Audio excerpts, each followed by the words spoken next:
Hello दोस्तों, स्वागत है आपका आज की हमारी इस वीडियो में। आज हम देखेंगे क्लास 10 चैप्टर 3 एक्सरसाइज 3.1 का क्वेश्चन नंबर 3, जो कहता है A1 बटा A2 B1 बटा B2 व C1 बटा C2 की तुलना करके बताइए कि निम्न समीकरण युग्म संगत है या असंगत। हमें दो समीकरण दे रखे हैं और उसमें से हमें संगत और असंगत बताना है।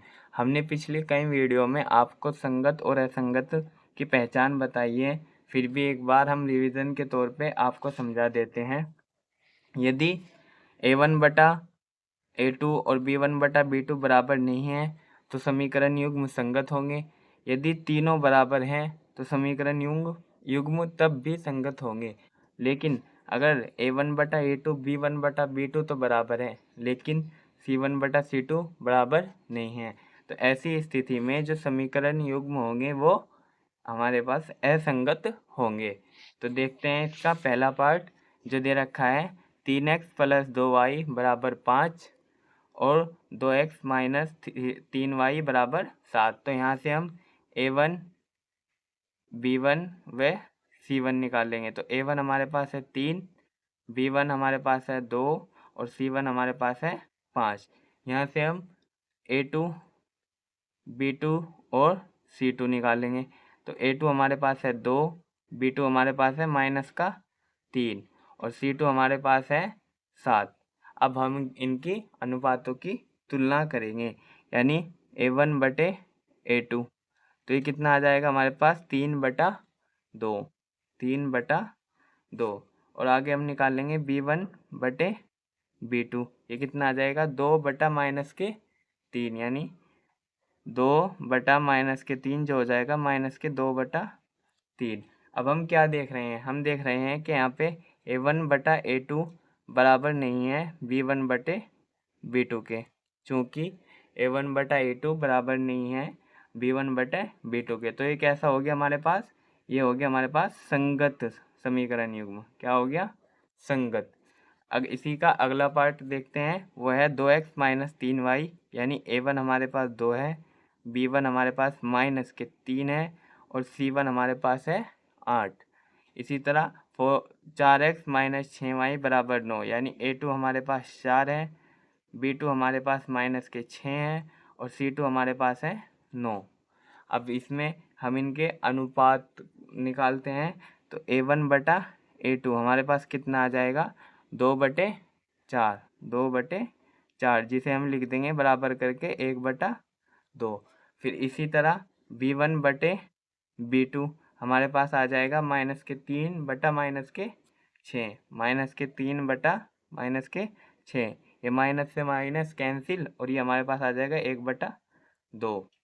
और फिर अगर हम C1 बटे C2 निकालेंगे, अब आप कहोगे यहाँ पर क्यों नहीं निकाला? क्योंकि हमें साफ दिख रहा था कि A1 बटा A2 B1 बटे B2 के बराबर नहीं है, लेकिन यहाँ तो हमारे पास बराबर आ गया। A1 बटा A2 और B1 बटा B2 दोनों हमारे पास कितना आ गया? 1/2। तो हम आगे C1 बटा C2 निकाल लेंगे। तो C1 बटा C2 कितना आ जाएगा? 8/9। तो इससे हमें क्या निष्कर्ष निकला है?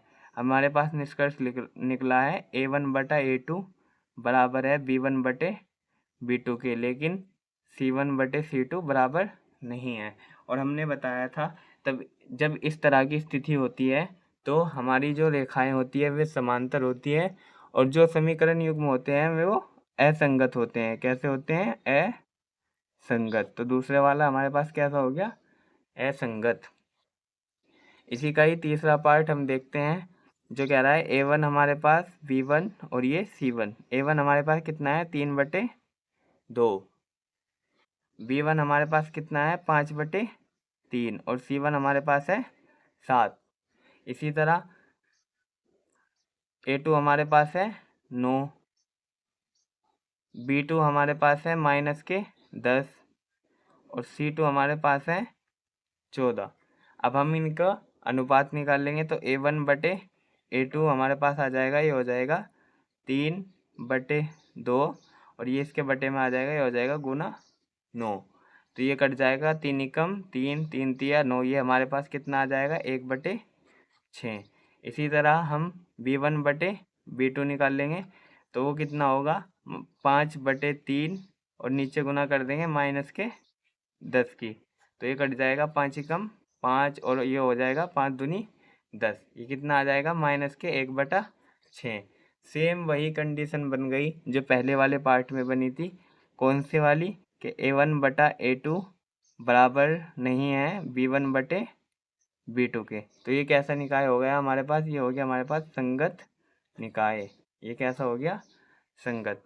इसी का फोर्थ पार्ट है हमारे पास 5x - 3y बराबर 11। तो A1 हमारे पास हो गया 5, B1 हमारे पास कितना हो गया माइनस के 3 और C1 हमारे पास कितना हो गया 11। माइनस के 10x प्लस 6y बराबर माइनस के 22। तो A1 हमारे पास कितना हो गया, A1 हमारे पास हो गया माइनस के 10, सॉरी A2 हमारे पास माइनस के 10, B2 हमारे पास हो गया 6 और C2 हमारे पास कितना हो गया माइनस के 22। अब हम इनका अनुपात निकालेंगे। तो A1/A2 कितना आ जाएगा 5/-10, 5/-10 जो हमारे पास आ जाएगा माइनस के 1/2। B1/B2 अगर हम निकाल लेंगे तो ये हो जाएगा हमारे पास माइनस के 3/6, माइनस के 3/6। ये किसके बराबर आ जाएगा, काट के 3 एकम 3, 3 दूनी 6, तो ये माइनस के 1/2। C1/C2 अगर हम निकाल लेंगे तो ये हो जाएगा 11/-22, 11/-22, तो ये हो जाएगा 11/-22 जो हमारे पास आ जाएगा माइनस के 1/2। अब हम इसमें देखेंगे कि हमारे इसमें जो तीनों अनुपात है वो बराबर आ गए, यानी हम लिखेंगे A1/A2 बराबर है B1/B2 के बराबर है C1/C2। तो हम क्या ऐसा निकाय हो जाएगा हमारे पास, ये भी संगत निकाय हो जाएगा।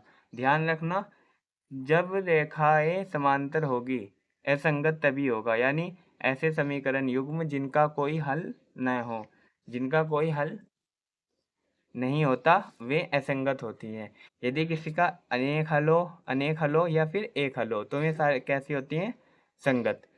उम्मीद करता हूँ आपको समझ में आया होगा। इसी का ही ये 5th पार्ट आप लोग खुद से करने की कोशिश करना, ये आपके लिए होमवर्क है और इसका आंसर जो आएगा वो कमेंट बॉक्स में ज़रूर बताना। मिलते हैं अपनी किसी नेक्स्ट वीडियो में।